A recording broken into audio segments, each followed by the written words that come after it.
हातून व्हायचे आणि मला ही संधी मिळाली म्हणून मी या निवडणुकीला तयार झाले. कारण मला आठवतं त्या 26 मे ते 3 जून मध्ये बाबा काय काय बोलत होते. माझ्या कानावाजून त्यांचे वाक्य वाचतात. त्यांनी जे जे बोलले ना त्याच्या बऱ्याचशा योजना केल्या. मी तुम्हाला एक पुस्तक देईन की पंकजा मुंडेंनी त्यांच्या मंत्रालयात नवीन जे निर्णय घेतले आणि ते राज्यातल्या सगळ्यात यशस्वी योजना म्हणून ठरल्या. एक जलयुक्त शिवार, मुख्यमंत्री ग्राम सडक योजना, डायरेक्ट सरपंचाची निवड, झिरो पेंडन्सीचा निर्णय, माझी कन्या भाग्यश्री, बचत गटांच्यासाठी अस्मिता योजना, अशा कितीतरी योजना तुम्हाला मला सांगता येईल ज्या तुम्ही गेल्या आणि त्या राज्यभर राबवल्या. त्या फार फार स्टार योजना या राज्याच्या झाल्या. हे काम करत असताना शिक्षक बदली बघा. आता तुम्हालाच आठवणार नाही एवढं म्हणून पुस्तक काढले. आता तुम्हीच आठवा. शिक्षक बदली. या शिक्षकांनी एखादा शिक्षक कुठेतरी आदिवासी भागात, त्याची बायको दुसऱ्या कुठेतरी जिल्ह्यात, अंतर 500 किलोमीटरचा, अक्षरशः डोळ्यात अश्रू घेऊन लहान लहान लेकरं वेळेवर घेऊन या बायका यायच्या. त्यांचा प्रश्न कसा सोडवायचा एक धाडसी निर्णय मी घेतला. शिक्षकांच्या ऑनलाईन बदल्या केल्या. 15-20 लाख रुपये मोजायची ताकद नसणारे, राजकीय वरदहस्त नसणारे शिक्षक कुठेतरी खितपत डोंगरात पडले होते. चिखलातून गुडघ्यावर जावं लागायचं, तुटलेल्या पुलावरून जावं लागायचं शाळा उघडण्यासाठी. या शिक्षकांनी किती दुआ दिली असेल, किती या शिक्षकांचे घर परत मिळाले. हे चांगले काम होते. माझे काम जर सांगत बसले तर रात्रीच्या 10ची आचारसंहितेचा वेळ पण निघून जाईल. पण आता जी निवडणूक आहे ही कशासाठी? एवढे वर्ष झाले आम्ही निवडणुका लढतोय. मला राजकारणातले ऍक्टिव्ह पॉलिटिक्स मध्ये आता 22 वर्ष झाले. अनेक वर्ष निवडणुका लढले. काही गोष्टी होत होत्या. हा आमचा आहे, तो तुमचा आहे, प्रत्येकाला वाटत असतं. आम्हाला वाटतं, तुम्हाला वाटतं, त्यांना वाटतं, प्रत्येकाला. पण एवढं उघड राजकारणामध्ये बोललं कधी जात नाही. मी विचार करते की ही निवडणूक कशावर आहे? ही संसदेची निवडणूक आहे. ज्या देशातल्या सर्वोच्च अशा संसदेची निवडणूक आहे. सर्वोच्च सभागृहाची निवडणूक आहे. जगातल्या सर्वात मोठ्या पार्टीची उमेदवार तुमची लेख आहे. आणि हे सगळं असताना प्रचार काय? उमेदवार आवडलाय, उमेदवार पसंत पडलाय, उमेदवारचं रेकॉर्ड चांगले. मी मागच्या सगळं विचारलं की आपण बँकेमध्ये कर्ज जर घ्यायला गेलो तर बँक कर्ज तर 100 कागद मागते. तुमचं बँक रेकॉर्ड दाखवा, तुम्ही कुठे अकाउंट बुडवले का, सिबिल रेकॉर्ड दाखवा, तुम्हाला माहिती आहे की तुम्हाला लोन देऊ जाणार, म्हणावं लागतं की नाही? हे सगळं विचारलं जातं. मतदान देताना हे का विचारलं जातं? मागच्या वेळी 70,000 मताची लीड आम्हाला आष्टीमधनं मिळाली. मी खूप त्या प्रभावित झाले त्या लीडने. मी त्याचं खूप अभिनंदन तुमचं आणि सगळ्या टीमचं करते. एवढी मोठी लीड आपल्याला मिळाली. पण मी विचार करेल की समोरच्या माणसाला मतं किती मिळाली? 5,09,000 मतं. अरे माझं नाव तुम्हाला देशात कुठे सांगितलं तर लोक बोलतील पंकजा मुंडे. जिल्ह्यामध्ये कोणी मारलंय, कोणी दुखलंय, कोणाचं काही झालंय, कोणाच्या घरी काही ऍक्सिडेंट झालाय, कोणाच्या घरी काही इलाज करायचा आहे, लग्न आहे, कार्य आहे, शिक्षण आहे, कशालाच एखादा व्यक्ती येऊच नाही. आणि म्हणाले की हा एक व्यक्ती. आणि नेमका निवडणुकीच्या वेळी येतात आणि एक मतांचा मोठा घेऊन जातात. शेवटी त्या 5,09,000 विकास आम्हाला करावाच लागणार. विजय झाला आम्ही केलाय. माझ्या आयुष्यात मला गमन मत नाही पडले अशा बूथला सुद्धा मी निधी दिलेला आहे. आणि मी असा कधी भेदभाव केला नाही. आता हे सुरेश अण्णा 35 वर्ष राजकारण करतात. हे मस्के दादा 40 वर्ष राजकारण करतात. विष्णू बोला 25-30 वर्ष 40 वर्ष राजकारण करतात. तुम्ही तात्या किती वर्ष राजकारणात? 40-45 वर्ष. तुम्ही सगळे 25-30-40 वर्ष राजकारणात. हे 25-30-40 वर्ष राजकारण करताना आपण काय काय नसतं केलं? आपण शिवजयंती केली, आपण भीमजयंती केली, आपण महात्मा फुले जयंती केली, आपण रामनवमी केली, आपण ईद मिलाद केला, आपण इफ्तार पार्टी केली. आपण अशी कुठली गोष्ट केली? राजकारणात काम करणं म्हणजे येड्या गबाळाचं काम नाही. लोकांच्या हृदयावर राज्य करणं म्हणजे येड्या गबाळाचं काम नाही. आले एकाच निवडणुकीला आले दुसऱ्यांदा गेले असं नाही. 25-25 वर्ष प्रत्येक जण आपापल्या ठिकाणी काम करतो. आणि आजची परिस्थिती अत्यंत अंतर्मुख करणार. काय विचारता येतो?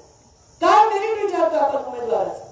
आणि ते उमेदवार ज्या खात्याचे सभापती होते त्या खात्याच्या मंत्रीपदाचं काम मी 5 वर्ष केले. हा कार्यक्रम ते सभापती असताना तुम्ही जिल्हा परिषद सदस्य होते. हात तुम्ही मान हलवलात सगळे.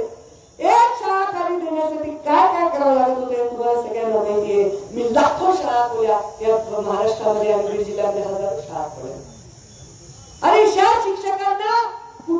पोस्टिंग घेण्यासाठी किती त्रास करत होते सभापती, आता अख्ख्या ऑनलाईन बदली करून त्यांना भ्रष्टाचार मुक्त कारभार केला.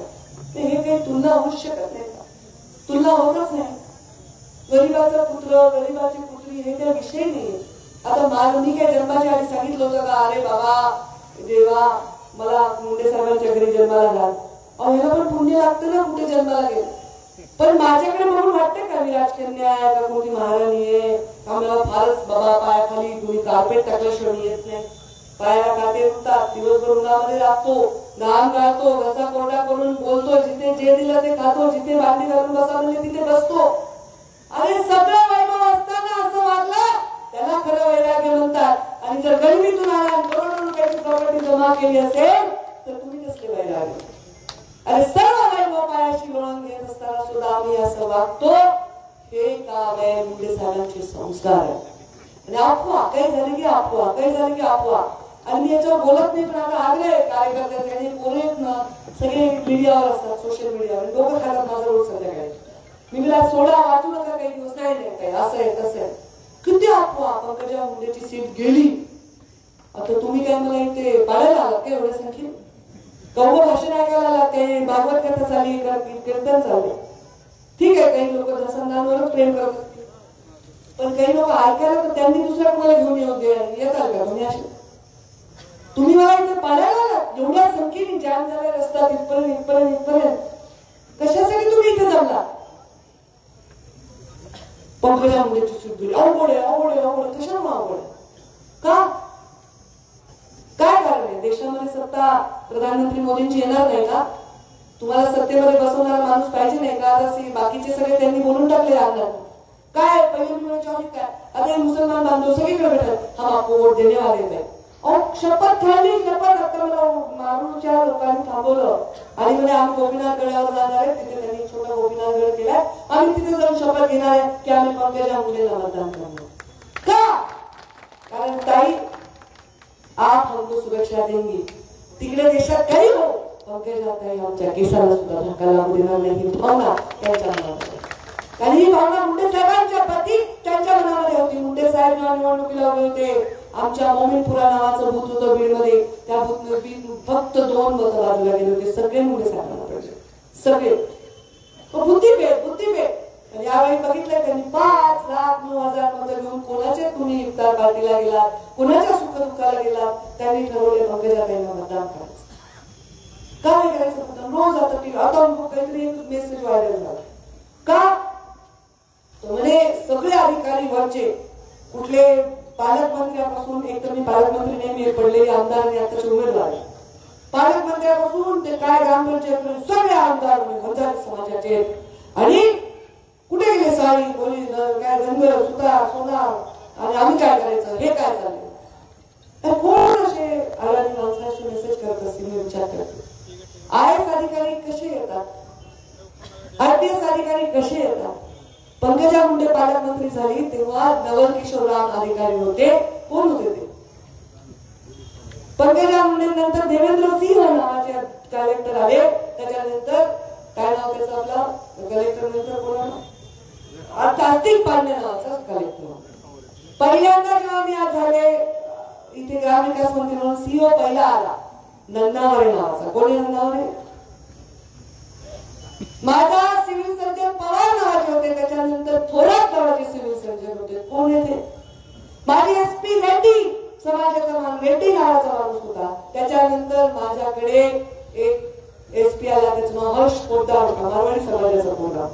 SP काय चांगलं काम केलं. मी अधिकारी जात बघून आणत नव्हते. मी अधिकारी CR बघून आणत होते. आणि अधिकाऱ्यांबरोबर बसून एका ताटात खाणाऱ्यापैकी आम्ही नाही.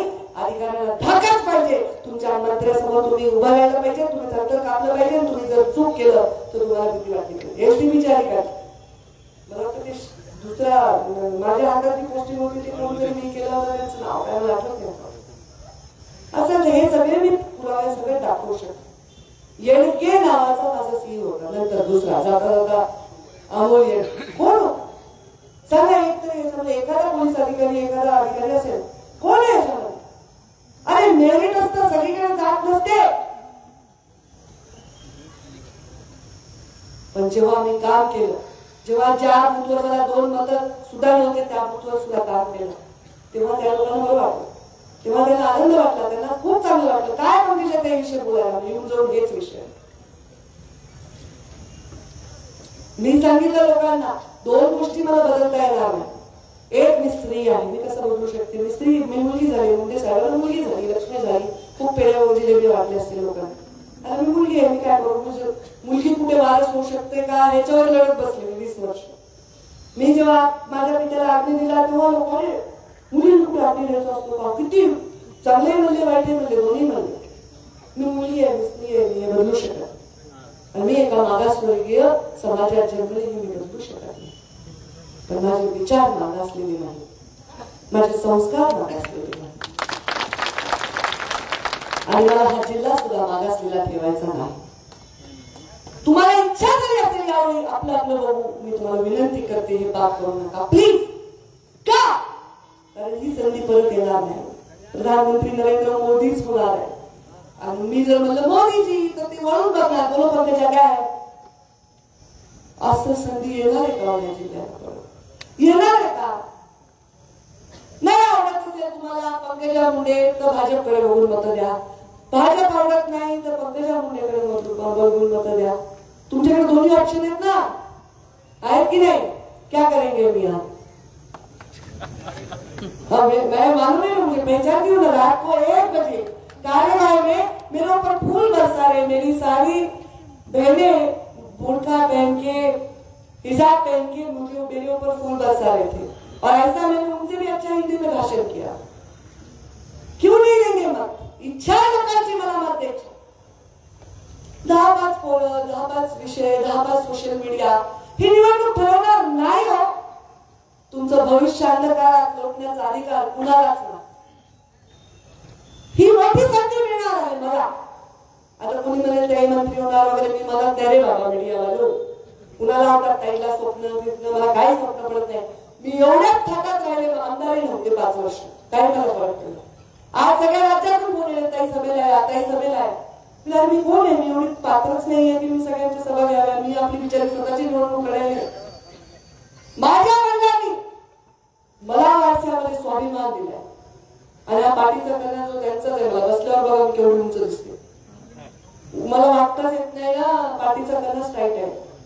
गरीब फाटका माणूस असेल ना, 10 वेळा मी आज राऊत म्हणून आहेत कार्यकर्ते त्यांच्या घरी गेले, त्यांच्या आईच्या 6 वेळा पाया पडले, 6 वेळा. ते मला सांगितलं, माय तू निवडून येशील ग, पांडुरंगाला नमस बोल, माय तू, मी वामन भाऊची बघते, माय तू निवडून येशील ग, असं पांडुरंगाला सांग, तूच बघ, तूच बघ. ते मी 10-6 वेळा पाया पडले. कोणत्याही माझ्यापेक्षा वयाने मोठ्या माणसाच्या पाया मी पडेल, कोणत्याही माझ्यापेक्षा कर्तृत्वान माणसाच्या मी पाया पडेल, कोणत्याही फाटक्या गरीब माणसाच्या मी पाया पडेल, पण मी नाछार होणार नाही. आणि मी कुणाच्या दावणीला बांधलेली नाही. माझ्या पक्षाचे ते संस्कारच नाही, तिथे स्वतंत्रता. मी कशी वागले 10 वर्षात? उभ्या चापलुसी करत बसण्याचं काम आणि वेळ मला नाही. मी चापलुसी करायची असेल तर मी तुमची करेन, मला काय करायचंय? मला एकच कळतं की माझ्या जिल्ह्याला विकासाचा परत संधी आहे. आता तुम्ही परळीच्या लोकांना जाऊन गपचूप विचार बरं, कसं वाटलं त्यांना मागच्या वेळी गडबड झाली तर? कसं वाटलं तुम्हाला? बरं वाटलं? विमा नुसतेच रस्ते नाल्या फंड करोडो रुपये त्याच्यात तरी 4 कॉन्ट्रॅक्टर काम करते, पण न काही करता अकाउंट मध्ये पैसे कुणी दिले हो तुम्हाला? कुणी दिले? मी दिले, माझ्या रोलने दिले, पंकजा मुंडेंनी नाही दिले. पालकमंत्री पंकजा मुंडेंनी, पंकजा मुंडेंनी नाही दिले. ग्रामीण विकास मंत्री पंकजा मुंडेंनी, पंकजा मुंडेंनी नाही दिले. महिला बाल कल्याण मंत्री पंकजा मुंडेंनी. नुसता पंकजा मुंडे काय देऊ शकते तुम्हाला भाषणाशिवाय? पण पंकजा मुंडे जर संविधानिक पदावर असेल तर तुम्हाला सर्व काही देऊ शकते. ही शक्ती पंकजा मुंडे मध्ये आहे, कारण मला दुसरं काहीच करायचं. मला एकच मुलगा आहे, मला त्यात काय करायचं? मला कमवायचंय, माझ्याकडे खूप खाण्यापुरतं आहे. मला एवढं प्रॉब्लेम नाही की मला कुठं तुम्ही 10% द्या रे, 5% द्या रे, भांडवल पडतच नाही ना. माझ्याकडे अशी टोळकळ मुलगी तुमच्या खिशाला हात लावाय. माझ्याकडे फक्त तळमळ आहे, काहीतरी करायचं. शाळेपासून माझा स्वभाव आहे, ज्याच्या जवळ बाकावर कोणी बसत नाही मी त्याची पण मैत्रीण असायची. त्या मुलीच्या पण जवळ मी गळ्यात हात घालायचे. ही स्वभाव, हे लिडरशिप आहे. मुंडे साहेबांनी असंच म्हणले नाही भगवानगडावर की मला पंकजा दिसते.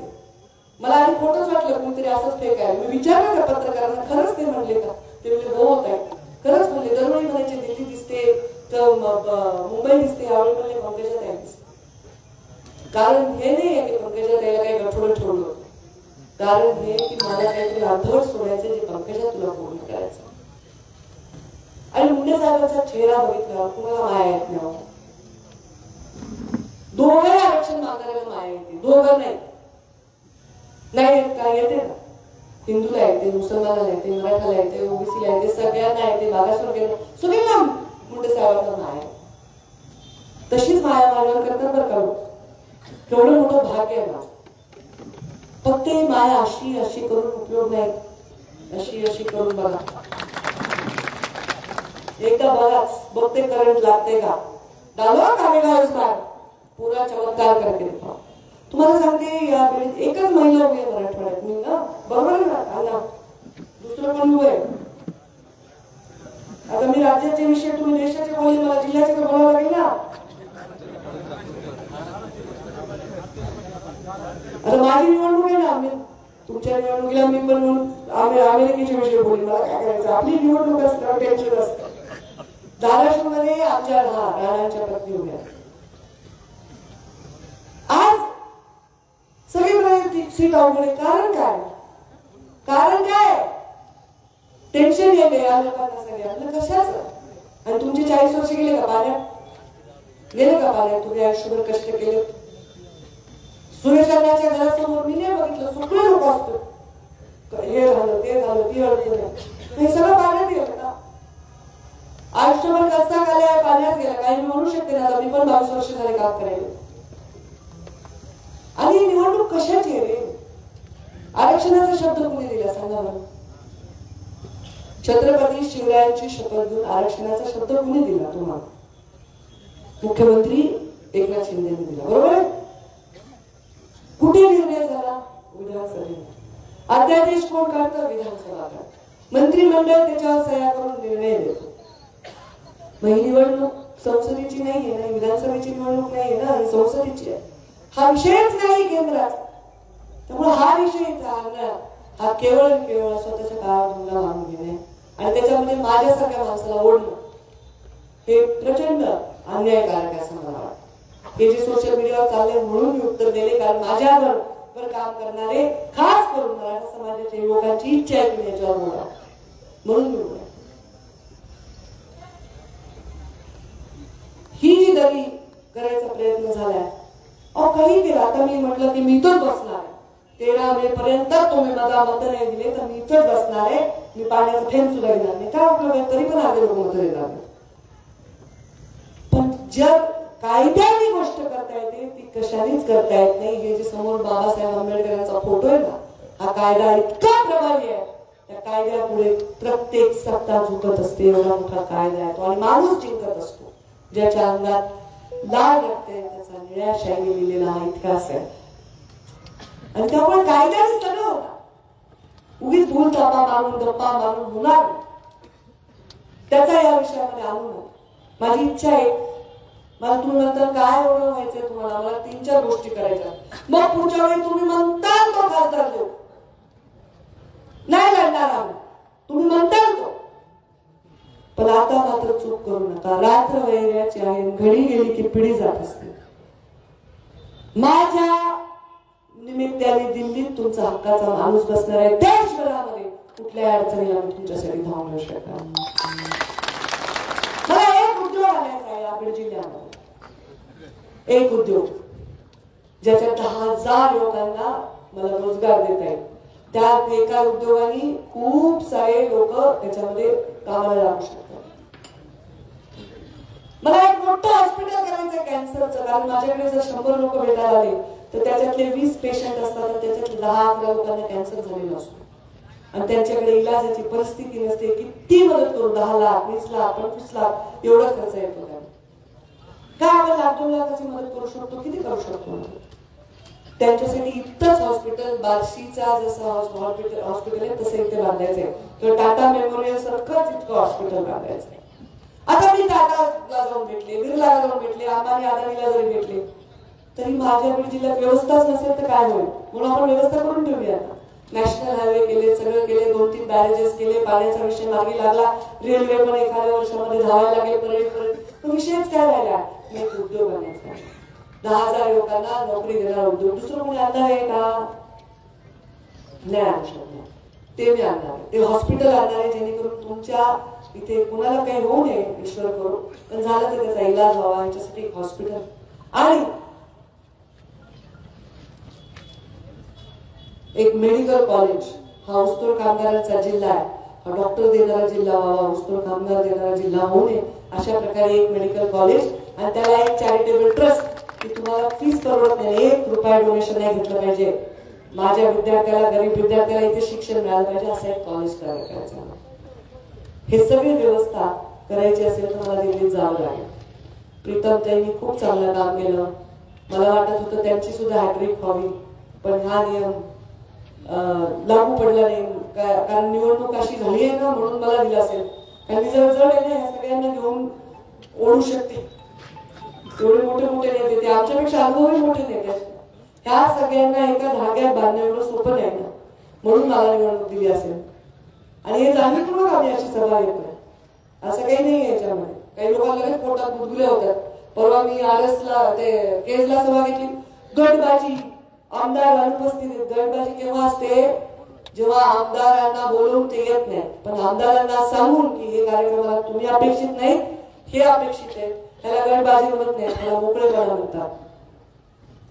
प्रत्येकाला वाटतं माझी शक्ती दिसावी, मी ताईंना किती मत देणारे दिसावं. आता सुरेश अण्णांची ही शक्ती आहे, त्यांनी दाखवली आहे. आता दुसरी ही शक्ती आहे. आणि युती कुणी केली? मी केली का? वरच्यांनी केली. आता ते आले आपल्या वाट्याला, बघा काय होतं भविष्यात.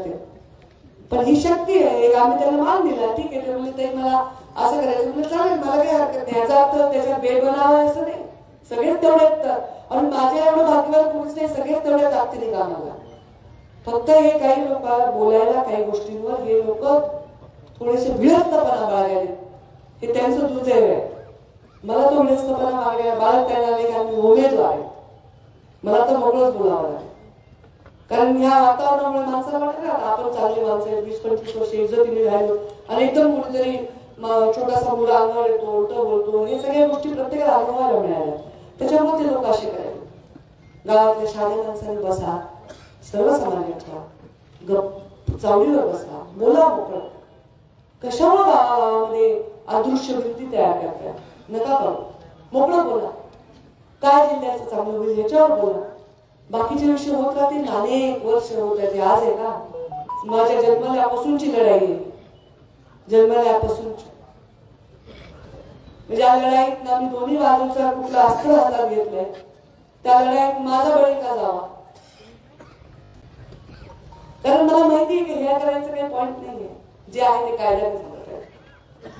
मी प्रत्येकाच्या पाठीमागे तेवढीच उभे आहे. माझ्या दारात येणाऱ्या माणसाची मी कधी आडनावे विचारणार, विचारतही नाही, विचारणार नाही, जाते विचारणार नाही. मी त्याच्या कामालाच येईल. माझ्याकडे एक शिक्षक मला त्यांनी शिकवले, इंग्रजीचे कवडे नाव आहे त्यांचं, कवडे. विचारा जाऊन कोण त्यांना. आणि माझ्याकडे वाकेकर म्हणून माझे कार्यकर्ते, त्यांना मी अंबानी म्हणत असते, परळीचे प्रचंड मोठं पुरस्कार आहे. त्या दोघांच्या मुलांचं ऍडमिशन शाहू कॉलेजमध्ये करायचं होतं आणि दोघांची जवळपास मार्के सारखे होते. आणि शाहू कॉलेजमध्ये मी फोन केल्यावर गोपालराव पाटील मला म्हणले मी एकच जागा देऊ शकतो. हे सर काही माझ्या पक्षाचं काम करत नाही किंवा माझ्या रोजच्या कामाला येत नाही. हा माझा डायरेक्टर आहे बँकेचा, कॉलेजचा, रोज माझ्या बैठकीतला माणूस माझा प्रचार करतो. मी त्याला म्हणलं वाकेकरजी मला माफ करा, मी तुमच्या मुलाला ऍडमिशन देणार नाही, कारण तुमच्याकडे खूप पैसा आहे, तुम्ही कुठेही ऍडमिशन घेऊ शकता. पण माझा तो गरीब शिक्षक आहे, त्याच्या नातीला मला ऍडमिशन द्यायचं आहे, त्याला डॉक्टर करायचं. आणि मी त्यांना ऍडमिशन दिलं. ती मुलगी आता डॉक्टर झाली, माझ्या पेढे घेऊन पाया पडायला लागली. अशी भूमिका कोणीतरी घेणार पाहिजे, कोणीतरी.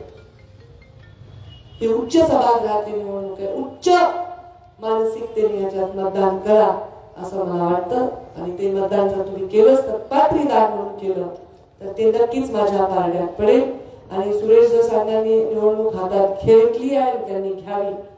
त्यांचा परिचय समोरच्या उमेदवाराचा माझ्यापेक्षा जास्त त्यांची मैत्री सुद्धा चांगली आहे आणि त्यांनी प्रयत्न केले की त्यांनी जाऊ नये तर त्यांच्याबद्दलचं सत्य त्यांनी बोलावं. धनंजय मुंडे म्हणले मागेच्या सभेत मी 4 दिवस नंतर बोलीन समोरच्या उमेदवारावर. म्हणजे काय पाहिजे मग आधीच बोला ना. लोकांना सावध करा, सावध ते असतं ना इकडे असं बोर्ड असतो तसं सावधान रात्र वैराची आहे. आता गडबड झाली त्या जिल्ह्याला बाकीच्या जिल्ह्यात बघा खूप जिल्हे त्यांना वालीच नाही. फार अडचण आहे. तुम्हाला एवढा मोठा चांगला वाली आहे, तुमच्या सगळ्या गोष्टी मी करू शकते एवढीच विनंती करायची आहे आणि तुम्ही ती सार्थ करावी निवडणूक. आणि मला 5 वर्ष ज्या कष्टाने काढल्या, जे कष्ट मी भोगले त्याच्यानंतर एक सन्मानजनक विजय मला द्या. नुसता विजय नाही, सन्मानजनक विजय, मला शोभणारा विजय, तुम्हाला शोभणारा विजय मला द्या अशी अपेक्षा व्यक्त करते आणि माझ्या मागे धन्यवाद. जय हिंद, जय महाराष्ट्र. आणि त्या सगळ्यांचे अभिनंदन करते की खूप चांगली सभा केली. पुढच्या कमी पडणं हे लोकप्रिय असल्या नेतृत्व असण्याचं लक्षण आहे असंच त्यांनी लोकांच्या.